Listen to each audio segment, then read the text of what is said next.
Every SOF screening program has that sort of culminating exercise where you kind of put everything to work, all your weapons and navigation and medical and all that, so Right. but the thing I think that I really like about Robin Sage is that it's been around for so long, and you've got they were saying, like, so many families are just ingrained into that training. It's super unique. It's really cool.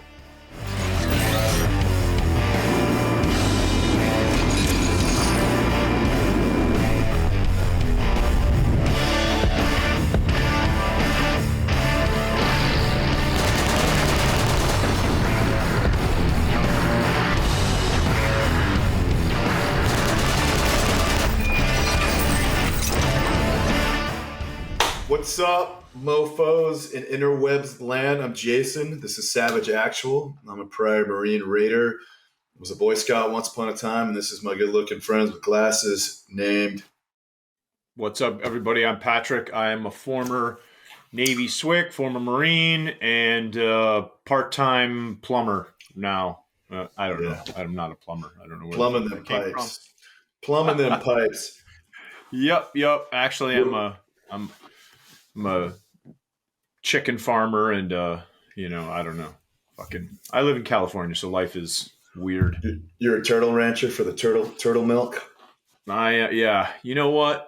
Turtle milk is the most nutritious of all the milks. So that's been proven. Is. True, yeah. Actually, female turtles have 8 nipples. Kind of hard to get to, but if you milk them right, the milk is glorious. Little known fact. Yeah. I actually made that entire thing up. But yeah, it'd be kind of cool if they did. But anyways, enough about nipples and turtles. What are we doing today, man? So today we're going to take a look at take a look at the final exercise of the Marine Corps. Marine Corps. Jesus, we were just talking about the Marine Corps. We're going to take a look at the final exercise for Army Special Forces qualification course, which is Robin Sage, and basically that's the last section of the Q course, correct? Yep. That's the last section of their qualification course of the Q course. So they go through Robin Sage, and it's basically for most of the Q course, for all the different sections, it's, if you're a Delta, which is the med guy, or an Echo, which is their comms guy, or a Bravo, which is their kind of weapons specialist, they're all doing their own thing. They're in separate courses. And for Robin Sage, everybody kind of comes together, and they basically go through sort of the final exercise of what they would do as Green Berets in the future, and the Jason knows this, the main thing with Green Berets, or one of their primary missions, is working with indigenous forces, sort of being that force multiplier going into a country. We refer to it a lot as unconventional warfare. That's what it's referred to as, unconventional warfare. And these guys are the best out there at taking a guerrilla force and turning them into, a lethal enemy against whoever it is they're facing. So, but it's a super interesting course. There's a lot of stuff that these guys go through. They really learn to work with indigenous forces, to work with these guys, and make them trust them. That's the biggest thing. And that happened in Afghanistan, and I think that's probably the most recent situation with that. When you say is going into Afghanistan, when these guys rode in, and it's, if you go down to in New York to where the towers were, there's actually a monument there for the horse soldiers, the guys that rode into Afghanistan and formed up that guerrilla force and fought back the Taliban. So super interesting stuff. Historically, the Green Berets have been known for that. It's called FID, which is Foreign Internal Defense. And you stand up basically a militia from local civilians of that nation, said nation, and train them up to a basic level, sometimes higher than that, to accompany them to basically overthrow the oppression, whatever we're supporting as a country, to overthrow said regime.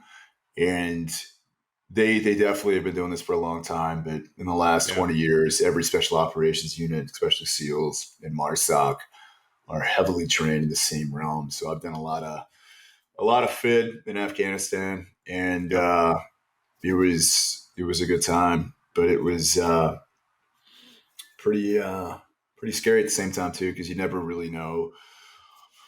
Guys are traded, it's they're more loyal to Islam than the political spectrum, and we have a lot of green on blue. So my old platoon commander, team leader, and two other prior recon turned raiders lost their fucking life to guys that they were training. So the shit happened a lot. So you're rolling the dice, but enough about that. So this is the last section of the Q course called Robin Sage. And I've heard a lot about it myself, so I'm interested to actually see it. So you ready to kick this bitch off? Absolutely. Let's take a look.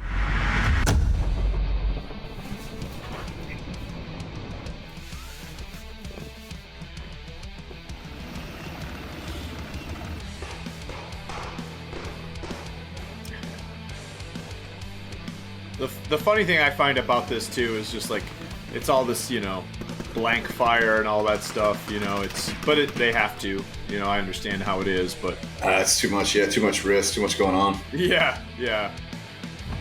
They don't do any. There's no live fire at all within this. So, but yeah, man, this is kind of crazy. They jump in, freaking.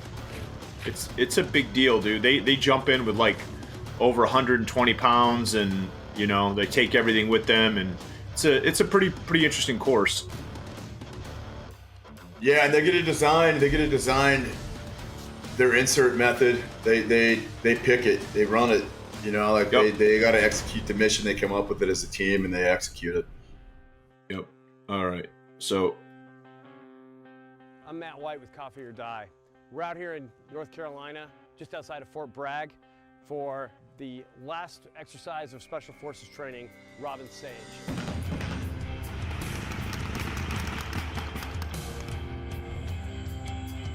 Robin Sage is the culminating exercise for the Special Forces Qualification Course, which tests Special Forces students' MOS classes.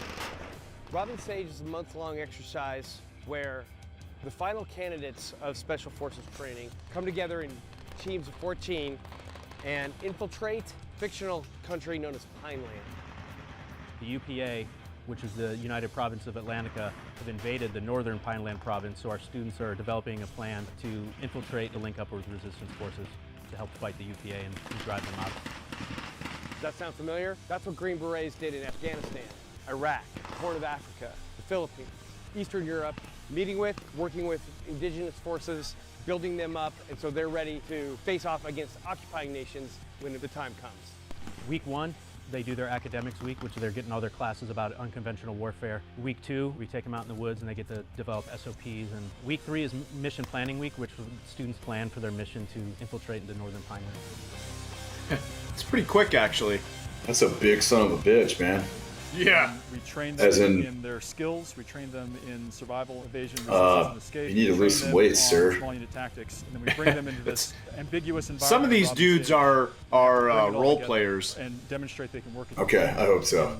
Navigate. Yeah, some of these dudes are role players, and that's fucking unsad. Or they're freaking like regular soldiers. They're like 82nd Airborne dudes that they bring in specifically for this.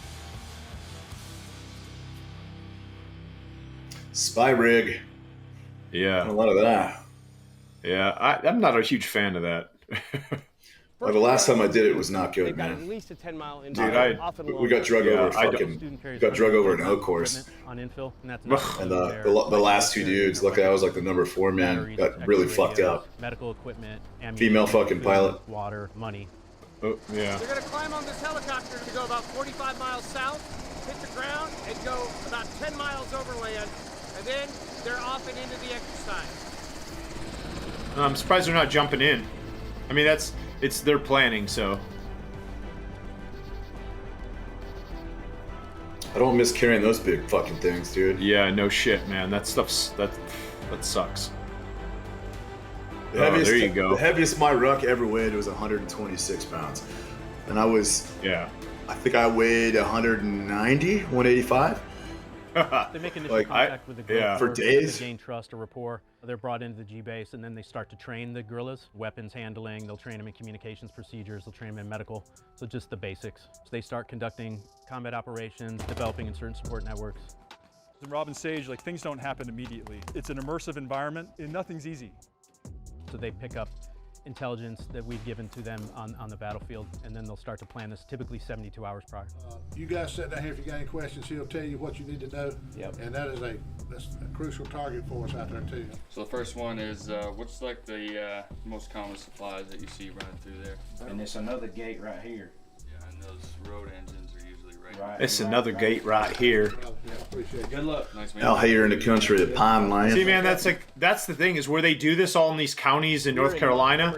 People, families have been involved with this for years and years and years. That Robin Sage sprawls. This is tobacco country. We're headed towards a location which the rest of the year is a chicken hatchery, but during Robin Sage it turns into a supply point for UPA forces.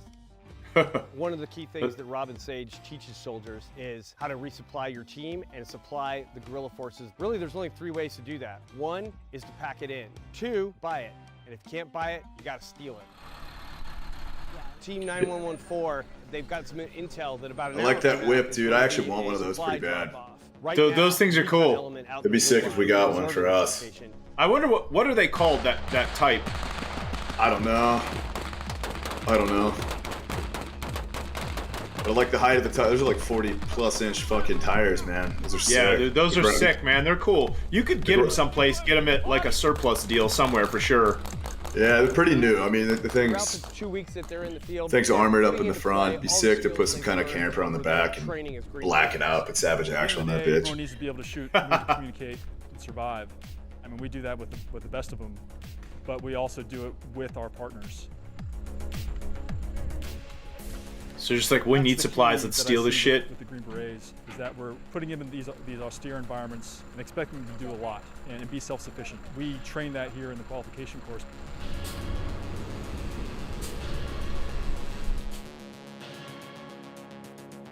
One more thing about Robin Sage, it runs 4 times a year: the fall, the winter, the spring, and the summer. Between the gnats and the heat, summertime is its own enemy.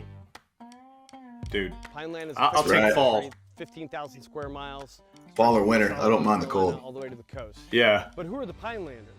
Pinelanders are all volunteers. They live in the G bases with the teams, and eventually they become the soldiers that they make these hits with. So we're at a railroad museum. On the premises is a high-value target. Their job is to capture or kill him and take out the security team around him. They're gonna move down the road, through the buildings as they go, searching for the target. I love Blackhawks, dude. I know, they're such great aircraft, man.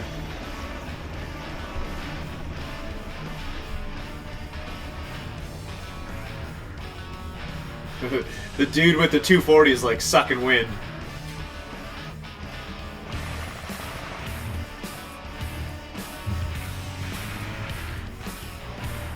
Guys need to spread it out a little bit.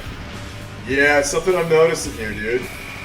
Yeah, Real fucking tight the whole time. yeah, like, That's- look at this. Later on, they You go could to mow. deployment with the team. Oh, And they come back damn. and say, wow, like what we learned in Robin Sage, that's a real thing.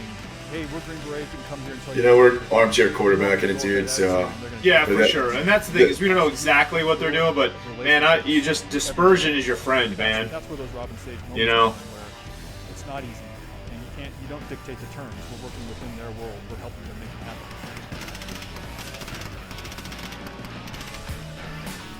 And that's the thing too is if those are their guerrillas, those dudes may not.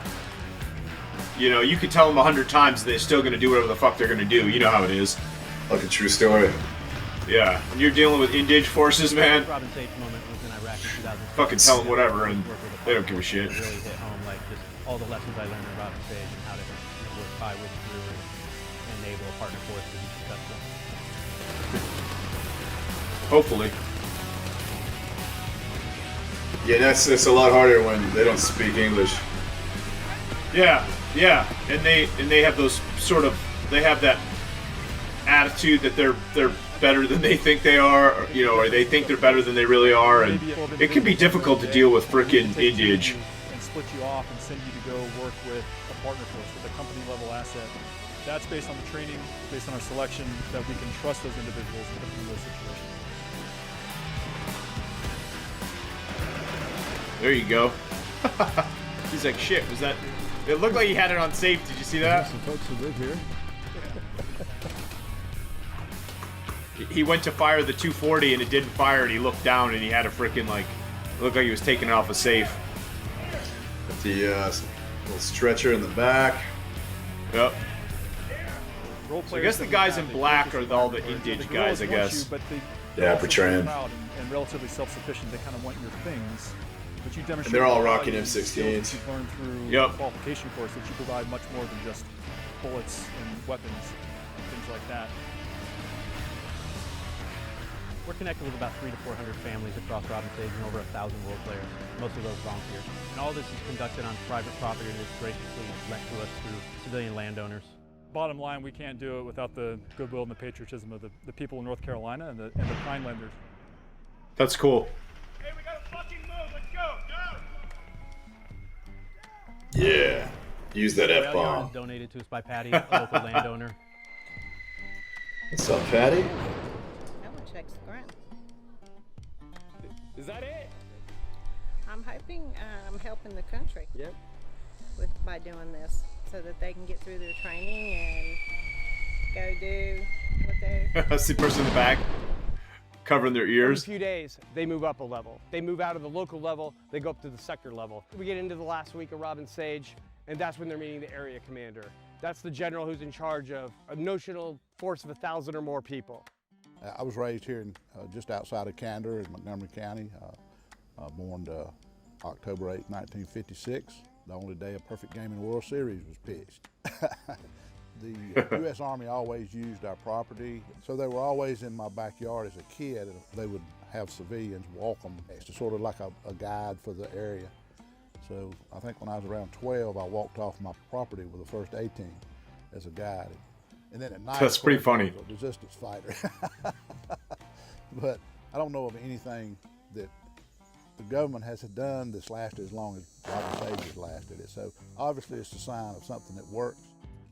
Some of them do it in a role-playing role, some that do it just because they have land, as people who just want to give back and are willing to lend their land and lend their time and their talent in order to make this an immersive experience, because they know how important it is.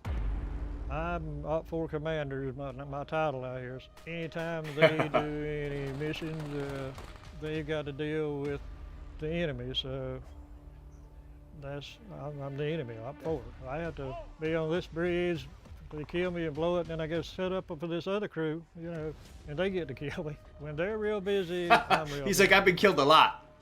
We've had cadre members here who were volunteers when they were children, who joined the Green Berets. This is very recently, and we're instructors here in Robin Sage. I joined the Army in 1998, and I was stationed at Fort Drum, New York as an infantryman. After 2003 and seeing 5th Special Forces Group in action in Iraq, that's when I decided I wanted to be in Special Forces as well. We returned from Iraq, and I immediately went to selection and then started the Q course. I graduated the Q course in 2006, and then immediately PCS to First Group, where I stayed until 2019. And then after 2019, I came back to SWIC as a Robin Sage instructor. I've been here ever since. They're tracking HVT. That's a high-value target. That's where Israel was up in The First intelligence Group. that get gathered piece by piece in real time is that Yeah. he has a camp just back in these woods. That's where he's waiting for a flight out of the country. On the other side of this tree line is an airfield. There's going to be a red aircraft that lands at the airfield. Then the HVT is going to come out of here in a white van. That's the intel they have. Go to the airfield and attempt to get in the aircraft and take off and fly out of the country.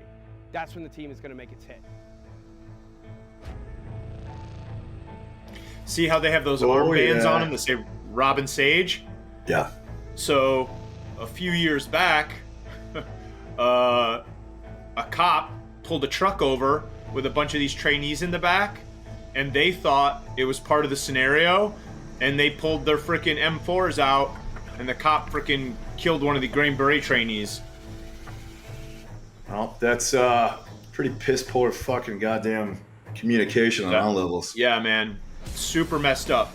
Especially for, like they've been talking about, as long as that stuff's been going on in North Carolina, you think the cop would be a little bit more cognizant of the potential of something like that happening? You know what I'm saying? I would really take pause. I mean, it's a tough situation, man. You know what I'm saying? Somebody pulls a bunch of dudes pull a rifle up. You know, you're like, your first reaction is to protect yourself, but yeah, it sucks. It's such a beautiful time of the day right there, right when the sun's going down. Sun's going down, I know. Out of the 240 students that start Robin Sage, typically about 200 will graduate. Hurry up, guys, hurry up. Let's go. Where's that litter? Huh. Again, if we do What were those selection numbers? right, the majority of the people we select should. Out of 240 that start, generally 200 will graduate. That's largely true. I think that even though we do have a roughly 80% pass rate, that's first time goes through Robin Sage, many of those recycle, come back through, and they're just fine. I wonder what's the biggest thing that knocks them out. No idea. Yeah, maybe poor planning, poor instruction. Yeah, because I'm pretty sure they all rotate through a leadership billet just to see how they plan and execute. Yeah. So 100%. Probably failure to lead, failure to coordinate and corral. That's Yeah. Team 9114. They just got back from the last meeting at Robin Sage. So, after a month of planning and 2 weeks out in the field, Team 9114 is done with Robin Sage. The war will end and hostilities will cease, and they'll start. That's not that bad. what we It's call 2 weeks of They'll go to a transition on the meeting with ground a lot of training. local governance that's been I thought it was a little hiding bit out longer within than their that. and they'll start to rebuild the country. They'll go back to Camp Yeah, Hall, but they'll it's like you said, it's a out-process, couple and then weeks go of back to classroom Fort work, Bragg, and then in 2 weeks they'll go through their Execution. regimental formation. Yep. The donning of the Green Beret. It is a critical component. No one's been able to replicate it. Certainly not in the scale that we do out here in North Carolina, and really around the Fort Bragg community. But it extends beyond the military. I mean, it is all intertwined. The relationships that are built both from our Green Berets and also Hey, you're from dead. our civilians Put your head that down. work out here to maintain that and expand Pineland essentially in the training areas here is it's a full-time job.